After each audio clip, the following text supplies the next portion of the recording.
School വാർഷികം വേറിട്ട രീതിയിൽ ആഘോഷിച്ച് Kozhikode Karassery Kakkad GLP school.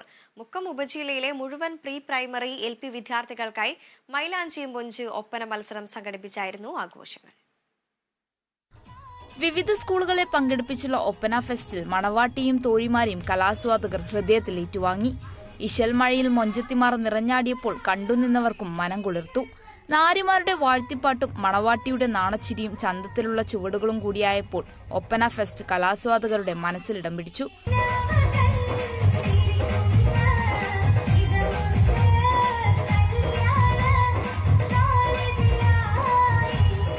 LP വിഭാഗം കുട്ടികൾ പരമ്പരാഗത വേഷത്തിൽ അണിനിരന്നപ്പോൾ മോഡേൺ ഡ്രസ്സിലായിരുന്നു പ്രീ പ്രൈമറിയിലെ കൊച്ചുനാരിമാരുടെ അരങ്ങേറ്റം.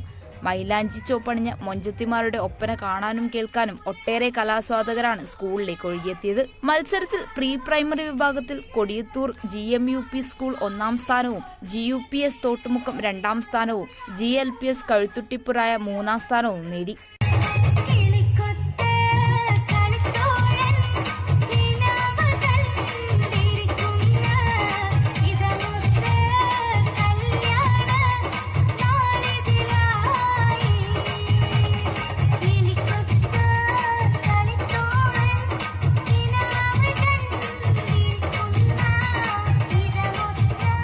സമാപന ചടങ്ങ് തിരുവമ്പാടി MLA ലിൻഡോ ജോസഫ് ഉദ്ഘാടനം ചെയ്തു. സംസ്ഥാന സ്കൂൾ കലോത്സവത്തിൽ അറബിക് കഥാരചനയിൽ A ഗ്രേഡ് നേടിയ പൂർവ്വ വിദ്യാർത്ഥി ഹംദ നിസാറിനെയും വിവിധ മേഖലകളിൽ കഴിവ് തെളിയിച്ചവരെയും ചടങ്ങിൽ ആദരിച്ചു. Kerala vision news, Kozhikode.